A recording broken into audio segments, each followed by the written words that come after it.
Filipenses capítulo 1, un texto que leemos y hemos leído muchas veces, el versículo 6. Filipenses 1:6. Dice así la palabra del Señor. Estando persuadido de esto, que el que comenzó en vosotros la buena obra, la perfeccionará hasta el día de Jesucristo. Amén a su palabra.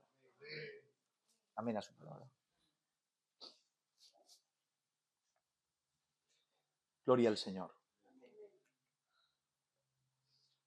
Es una realidad, mis hermanos, que la perfección es la palabra por excelencia que define cómo tiene que ser la vida de todo creyente. La perfección. Palabras mayores, ¿eh? Pero es una realidad. La perfección es una de esas palabras que definen los absolutos de todo creyente. Esta palabra enorme y absoluta describe a aquello que tiene que permear la vida de todo hijo de Dios. Y decirles que esta realidad no proviene de la mente radical de ningún evangelista o predicador moderno que se le haya ocurrido esta forma de expresión extrema. La perfección no es una expresión extrema de un radical. La perfección es una expresión santa expresada en las Escrituras. Por ejemplo, en 1 de Pedro capítulo 1, versículo 14 en adelante dice: como hijos obedientes, no os conforméis a los deseos que antes teníais estando en vuestra ignorancia, sino como aquel que os llamó es santo, sed también vosotros santos en toda vuestra manera de vivir, porque escrito está: sed santos, porque yo soy santo. Mateo capítulo 5, verso 48, encontramos esta palabra exactamente, dice: sed pues vosotros perfectos, como vuestro Padre que está en los cielos es perfecto. Amén a su palabra. Perfecto. La verdad que por muchas veces que haya leído estos versos, siempre producen en mí el mismo impacto. Yo no sé en usted. En mí siempre producen el mismo impacto. He leído 1000 veces estos textos y cada una de ellas impacta mi corazón. Siempre me dejan sin aliento. Porque ¿quién puede negar que esta demanda no es la demanda más extrema, rodeada de mayor locura y más absoluta que se haya expresado sobre la faz de la tierra? Sed perfectos. Locura por lo absoluto de la demanda. Santos en toda vuestra manera de vivir, dice la palabra del Señor. Ustedes saben que la santidad no tiene que ver necesariamente con la bondad. Santidad en las Escrituras tiene que ver con apartarse. Santo, kadosh, tiene que ver con apartado. Aquella persona que es santa, un pueblo santo, un Dios santo, es un pueblo apartado, una persona apartada, un Dios apartado de todo lo demás que no tiene relación con lo que no lo es. Por tanto, santo es apartado. ¿Por qué? Porque por medio de los mandamientos que Dios me ordena, por medio de ser apartados en el corazón del Hijo de Dios, yo soy santificado en él, apartado. Y dice que seamos santos en toda nuestra manera de vivir. Y eso es extremo, impacta mi corazón, pero sobre todo la locura es por el objeto y modelo que se nos pone enfrente. O sea, no solo se nos dice sed santos en toda vuestra manera de vivir, sino que sed santos y perfectos como Dios es santo y perfecto. Que no me dice Andy, sé santo como el José Manuel, que es un reto para todo creyente. Ser santo como fulanito, como mengano. No, me dice, sé santo y sé perfecto. ¿Como quién, Señor? ¿A quién me tengo que fijar? Sé santo como Dios. Sé perfecto como Dios. Es entonces cuando el corazón el cerebro de cualquier persona se empieza a colapsar, se empieza a nublar, se empieza a salirse del lugar, porque ¿cómo puedo ser santo si soy un hombre? ¿Entienden? Cuando la comprensión de esta demanda nos llega, tendemos a ir hacia un extremo del asunto. Cuando comprendemos esto y asumimos, sí, vale, las Escrituras nos enseñan que tenemos que ser santos y que tenemos que ser perfectos como Dios es perfecto. Y cuando esto lo comprendemos, tendemos a irnos hacia ambos extremos, hacia un extremo del asunto. A ambos extremos que son contrarios e impulsados por motivos distintos, pero ambos extremos, aunque sean contrarios e impulsados por diferentes aspectos, ambos extremos son y están completamente equivocados, y permítanme explicar el porqué. Uno de los extremos se encuentra en su gran mayoría, sobre todo en los corazones de aquellos que en realidad no han sufrido el milagro de la regeneración, no se han encontrado con el Cristo de la cruz. En la mayoría de ocasiones este extremo forma parte de aquellos que aún no han conocido al Señor, y eso es una realidad. Y la particularidad de ese extremo, cuando se nos viene el ser santos, ser perfectos como Dios es perfecto, reside en minusvalorar el camino del Evangelio y ponerlo a nivel del fango. El Señor me dice que sea perfecto y a mí cuando me viene esa realidad, como en verdad no ha hecho el Señor nada en mí, empiezo a minusvalorar lo que el Señor demanda, lo que del Señor es. El argumento es sencillo, el que se da. Toman verdades bíblicas enormes y absolutas como todos somos pecadores o que perfecto solo es Cristo, para defender una vida llena de disolución, llena de pecado. Verdades bíblicas para justificar una conducta que no le agrada a Dios. ¿Quién no peca? Dicen. ¿Quién no hace esto o hace aquello? Hay cosas peores que estas. Si esto lo hacemos mal, ¿para qué? ¿Por qué no me voy a fijar en esto? Si te pones un nivel muy alto, ¿han escuchado alguna vez estas conversaciones? Yo las he escuchado una infinidad de veces. Cuando empiezas a hablar de la santidad que Dios demanda, de lo que Dios te dice que seas perfecto como Él es perfecto, que tú no puedes ser como los demás, rápidamente aquellas personas que no han sufrido el milagro de la regeneración, en vez de decirte, ¿cómo hacemos?, empiezan a poner excusas y a decir, no, el perfecto solo es Cristo. Es que te crees muy santo tú, ¿verdad? No existen los espirituales. ¿Han escuchado esto alguna vez? Presentando así un evangelio derrotado, una vida de miseria, una justificación para lo malo, dando licencias para pecar y vivir como los del mundo. Por tanto, este extremo malinterpreta esta verdad bíblica de la peor manera posible, justificando una vida disoluta y pecaminosa. Y ese extremo está equivocado. No se puede comprender la perfección del Señor como un imposible. Es imposible, esto no significa... Es una locura, esto no es así. Todos somos pecadores, vivamos como nos apetezca.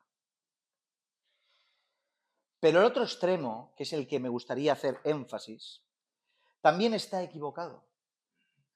Y esto no nace de aquel que no ha sufrido el milagro de la regeneración. Esta interpretación, mala interpretación de la perfección, nace de un corazón regenerado, de un corazón que desea agradar a Dios, de un corazón que lo ama y quiere hacer su voluntad.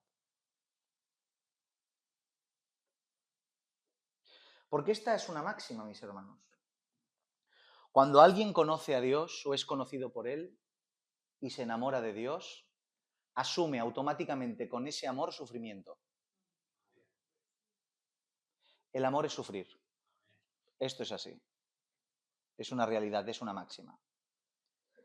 La manera de manifestar este desajuste y esta frustración, sobre todo tiene que ver con una continua, y escuchen bien, autoflagelación por ver que nunca llegamos a las demandas divinas, a las demandas y exigencias de dicho amor. Si un extremo simplemente denigra, degrada, tira por los suelos el Evangelio, diciendo que nadie es santo. El otro extremo, que parte de un corazón regenerado, se autoinflige daño y dolor de continuo, porque de continuo se siente deshecho por no alcanzar las demandas de esa perfección que me demanda la Escritura. ¿Me entienden? ¿Me siguen? Ha entendido la perfección de una forma absolutamente literal. Y estas personas viven sufriendo.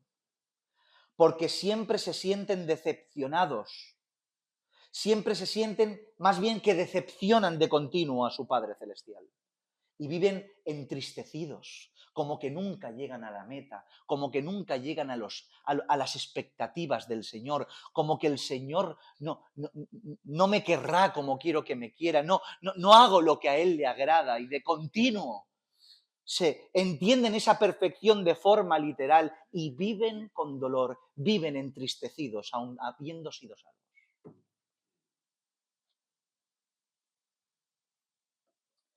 Nunca es suficiente el tiempo que se pasa orando. He estado orando durante 1 hora, pero me siento mal cuando me levanto y quizá me pongo la tele o me pongo a descansar o a hacer mis cosas. Nunca es suficiente el tiempo que pase leyendo o estudiando. Nunca es suficiente el tiempo que le dedique a Él, siempre cuestionándome su corazón con el mío, cuestionándome el amor que el Padre tiene para conmigo, siempre sintiéndome lejos, siempre sintiéndonos de menos, sucios, llenos de fango. Como que el Padre no quiere acercarse o no quiere que se acerque, que me acerque a Él. No vaya a ser que mis vestidos sucios lo manchen. Una sensación que el que la ha padecido alguna vez sabe de lo que estoy hablando. Esto propicia en ocasiones, si no se le pone remedio, una consecuencia o unas consecuencias graves en la salud espiritual de uno y en la relación que uno tiene con Dios. Ya que si estoy de esta manera, ¿para qué orar si mis oraciones quizá no sean sinceras? Quizá ore porque el Señor me lo demanda, pero no oro porque el Señor verdaderamente se despierta en mi corazón un deseo verdadero. Entonces, ¿para qué orar? ¿Para qué estudiar si quizá no lo hago con todo el deseo que corresponde? Si lo hago por obligación, a veces me tengo que poner de pie para no dormirme en la lectura. ¿Para qué servir si no estuve acertado? Si cuando hablé con el hermano o la hermana el Señor no estaba, no vi su mano, no vi fruto. ¿Para qué hacer? ¿Para qué? Y uno se va alejando, no porque no quiera agradarle, sino porque cree que no le agrada. Desea agradarle, desea servirle, desea cumplir su voluntad, pero entiende, siente, percibe que nunca es suficiente. Esto provoca tal dolor en el alma que puede desembocar a una inactividad total e incluso al abandono, porque uno se harta de decepcionar a Dios. Uno se cansa de decepcionar a Dios. Y hace, Señor mío, yo no quiero más. Estoy harto de fallarte. Estoy harto de hacerlo mal. Estoy harto de ser como soy. Y como estoy harto de ser como soy, desisto. Esto ocurre en el corazón de algunos creyentes. Creyentes verdaderos. Esto no sale en el corazón del falso. Porque al corazón del falso le da igual. Pero en el corazón del verdadero a veces surgen estas inquietudes, estos trastornos de la fe. Porque nunca se ve lo suficientemente digno para acercarse al Señor. No porque el que se crea digno, sino porque cree que no hace lo correcto, porque cree que no es perfecto como Dios demanda que seamos perfectos. Es por eso que desearía compartir, 1 minuto más o 5 minutos más con ustedes para que comprendan esto si es que alguien hoy se siente así. Porque si el Señor y el Espíritu me indicaba que hablara esto es porque estoy seguro que alguien hoy se siente así. En primer lugar, decirles que aunque la perfección que demanda Dios es real, para nada tiene que ver con aquello que hemos creído que es perfección. La palabra que encontramos para perfección resuelve y aclara el 90% de todas estas incógnitas y malinterpretaciones del término. La palabra que encontramos para perfección en este texto, teleios en griego, ¿saben lo que significa? Significa madurez, significa integridad, significa trabajo, entre otras cosas. Madurez, integridad, trabajo.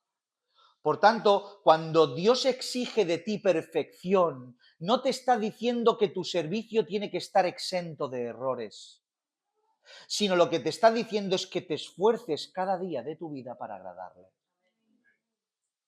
Porque perfectos literalmente solo hubo uno, Cristo. Cristo. En él aplica una perfección literal. Porque fue perfecto hasta para respirar. No tomó un aliento, no exhaló ni inhaló aire fuera de contexto de la voluntad del Padre. Él fue literalmente perfecto. Solo a él le aplica esta perfección literal, pero no a nosotros. Nosotros somos perfeccionados en él, pero en absoluto, literalmente somos perfectos, sino que nuestra perfección, la perfección que demanda Dios, tiene que ver con el esfuerzo continuo diario de cumplir las demandas que provienen del cielo. De esforzarnos al máximo, de alcanzar madurez, de ser íntegros en nuestro corazón, de trabajar a diario para que Él se agrade en esa perfección que le demostramos. Que trabajes, que desempeñes tus tareas con integridad, con constancia, con responsabilidad, que le sirvas aunque estés triste, aunque estés enfermo, aunque estés sin ánimo, aunque estés sin ganas, lo hagas.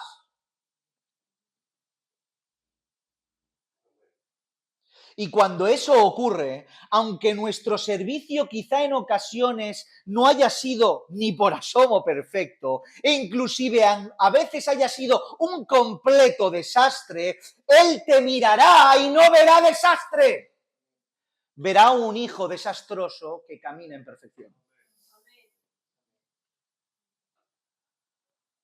¿De verdad usted ve desastre cuando le manda a un hijo suyo que haga una tarea y le hace mal?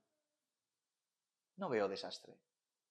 Veo un hijo mío que tiene que aprender, que quiere hacerlo, pero le falta tanto. No veo desastre. ¿Usted cree que si nosotros no vemos desastre en una tarea que le mandamos a nuestros hijos y ellos sin capacidad lo hacen mal, vamos a censurarles?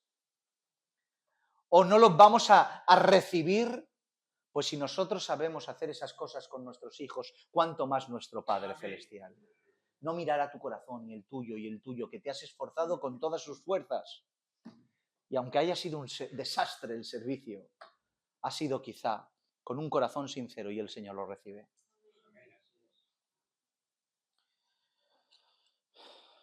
Esto no nos exime de trabajo ni de responsabilidad, ya que aunque no tenemos que trabajar la impecabilidad, sí que tenemos que trabajar el esfuerzo para acercarnos cada día a esa perfección. ¿Entienden esto?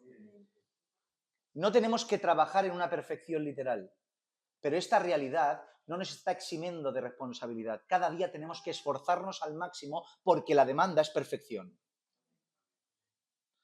La demanda es el esfuerzo máximo. La demanda es la excelencia.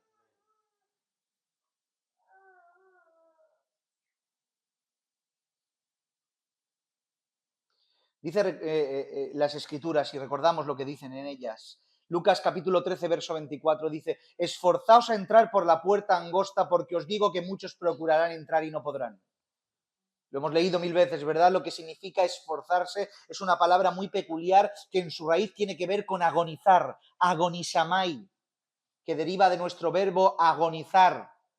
Agonizar por entrar, lo que requiere un esfuerzo continuo por nuestra parte para agradar a Dios. Dios no quiere gente sentada con los brazos cruzados. Dios quiere gente imperfecta, pero que se esfuerce. A Dios no le importa que pesques, le importa que salgas a pescar. ¿Entiendes?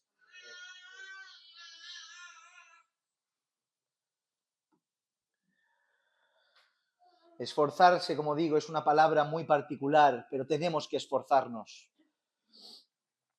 Pero aunque el esfuerzo sea en ocasiones agónico, no creamos ni por lo más mínimo que Dios no lo tiene en cuenta, lo tiene en cuenta. Por tanto, entiende esto, la perfección no es algo que se alcanza instantáneamente, sino que va llegando conforme uno va caminando el camino. ¿Entienden esto?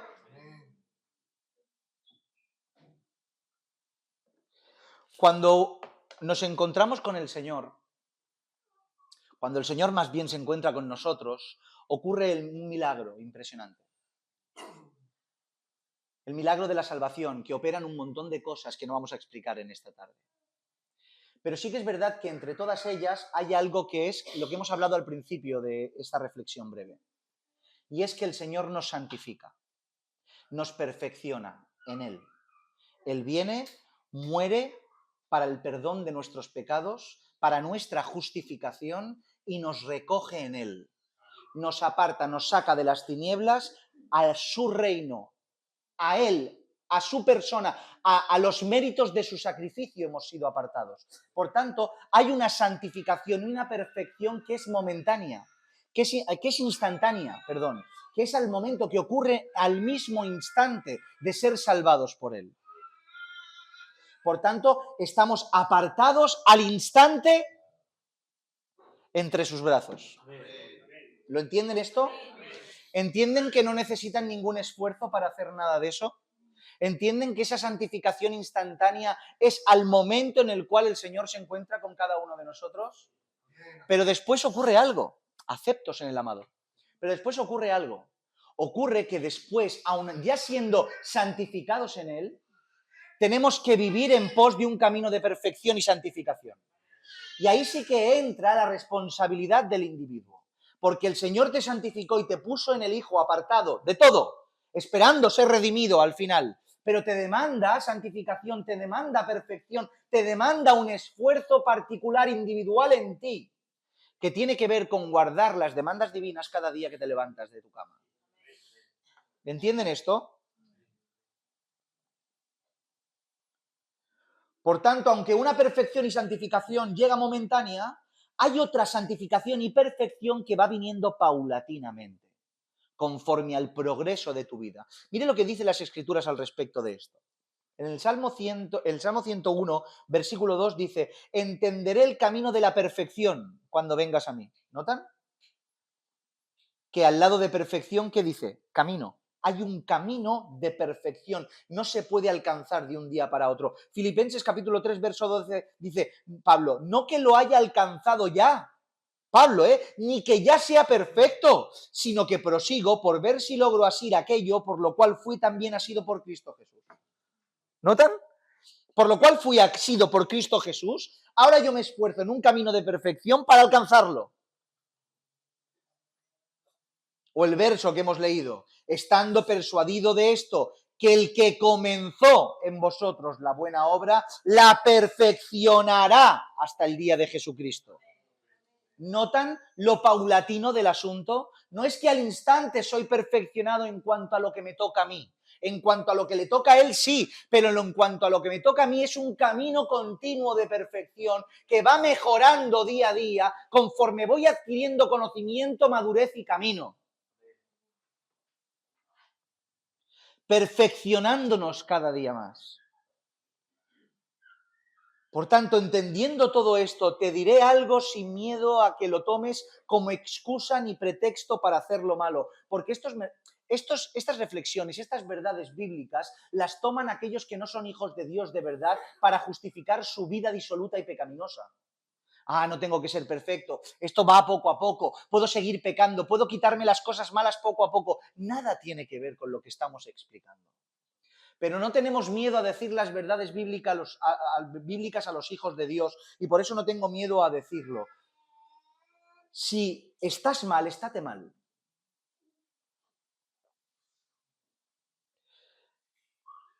Si estás un día entristecido, estate entristecido. Si lo has hecho mal, llora. Si un día te sientes desanimado, desanímate un día. No pasa nada por estar un día mal. No pretendas estar todos los días bien. Porque te digo algo ya de anticipadamente. No vas a estar todos los días bien. No te estoy diciendo que te acostumbres a estar mal. Te estoy diciendo que si estás un día mal, no te alarmes. Acércate al Señor. No pretendas que todo lo que quieras hacer lo hagas en perfección. ¿Acaso te has olvidado, precisamente como dice la Escritura en 2 de Corintios capítulo 12, versículo 9, dice, y me ha dicho, dice, bástate mi gracia, porque mi poder se perfecciona ¿en qué? ¿En qué? Mi poder se perfecciona en la debilidad. Por tanto, cuando estoy mal, estoy débil, estoy por los suelos, la perfección del Señor llega. ¿Por qué? Porque no te miras tus fuerzas. Vas sin fuerzas a aquel que te las proporciona. Por tanto, no importa si un día estamos mal. ¿Saben por qué hablo de estas verdades? Porque en ocasiones, tranquilo, atiendan aquí, por favor, mis hermanos, no se preocupen. Hablo de todo esto porque, a ver si coinciden conmigo o han estado alguna vez en esta situación.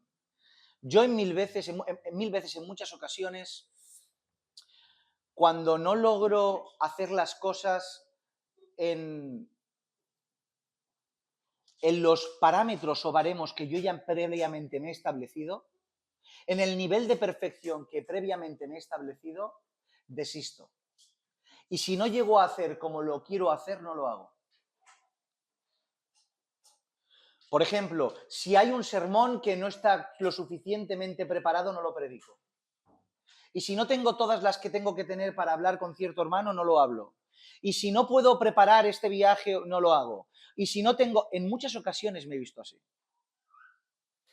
Y el otro día estábamos al límite de que pasara enero para el altar familiar, porque como saben nos hemos propuesto hacer como mínimo un altar familiar cada mes. Para los que vienen así es juntarnos la familia, no es hacer nada raro, es juntarnos la familia alrededor de la mesa, leer las escrituras y orar los unos por los otros y alabar al Señor juntos. Eso. Era tarde, estábamos todos cansados, en parte desganados, sin mucho ánimo y mucho deseo, pero ya se iba acercando el final de enero sin hacer el altar. Pero nos sentamos alrededor de una mesa, ¿verdad? Y no estábamos en las mejores condiciones. A lo mejor sin ganas, cansados, tarde, sin haber preparado nada. Simplemente estamos, mira, nos ponemos, vamos a ponernos. No fue perfecto, pero fue de Dios. Lo voy a volver a repetir. No fue perfecto, pero fue de Dios. Porque, vuelvo a decir, la perfección en nuestra mente a veces nos limita la acción. Y como no hacemos las cosas como debería ser, estamos limitados a hacerlo. Yo estoy seguro que si nos hubiéramos sentado las cabezas y nos hubiéramos puesto en la mesa a organizar un retiro y a mirar a ver cómo lo vamos a hacer y a mirar todas las cosas y a estructurarlo todo, estaríamos aún mirando a ver la fecha del retiro. Estoy seguro que este momento que tuvimos en este mes no fue perfecto, pero fue del Señor. Porque no se trata de entender la perfección literalmente. Se trata de entender la perfección que Dios te demanda bíblicamente. Y eso tiene que ver con hacer lo que tienes que hacer cuando lo tienes que hacer, aunque no sea de la mayor excelente manera posible. Y esto no es un llamado a la no excelencia. Es un llamado a la excelencia, a un camino de excelencia. Pero el día que no haya excelencia, hazlo sin excelencia.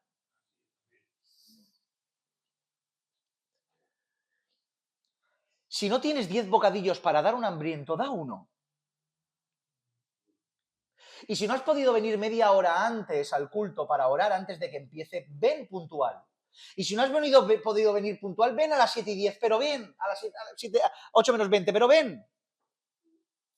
Si no me puedo poner a orar convencido y con muchas ganas, no te quedes sin orar. Ponte de rodillas. Y si no puedo orar 1 hora, ora 10 minutos. No significa que estés así siempre. Significa que cuando tú te pones esos mínimos, los mínimos se transforman en máximos. Pero cuando haces no tengo máximos, no hago nada, esos máximos son una ilusión, nunca se hace nada.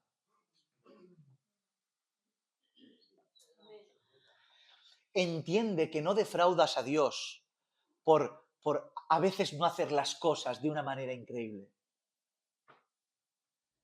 Cuando cometemos un pecado contra el Señor es cuando no hacemos las cosas. Por pura negligencia, ojo, porque no quiero, porque quiero hacer otra cosa compulsivamente y con conocimiento de causa. Por tanto, ora, aunque a veces sea sin ganas. Lee, estudia, aunque a veces sea sin ganas. Ven a la congregación, aunque a veces sea sin ganas. Llama por teléfono al hermano, visita al hermano, aunque a veces no sea de una manera excelente. No te quedes ahí. No podemos estar ahí siempre, porque Dios nos demanda perfección. Pero por favor, no estemos ni en un extremo, pero tampoco estemos en el otro, porque Dios te ama por Él, no por ti. Él te ama en su Hijo. Se nos olvidan las mejores. ¿Están de acuerdo conmigo que se nos olvidan las mejores? Dice la Escritura, en Romanos 8:35, ¿quién nos separará del amor de Cristo? Sí, nos separará del amor de Cristo porque hoy no he orado como toca. Y hoy he orado y me he levantado más rápido de lo normal y me he puesto muy rápidamente una película. Y he disfrutado más con la película que con la oración. Que el Señor nos ayude a perfeccionar eso. Y a no desear tanto el Netflix y a desear más la Biblia. Pero no creas que el amor de Dios en Cristo Jesús va a menguar porque vistes una película ayer.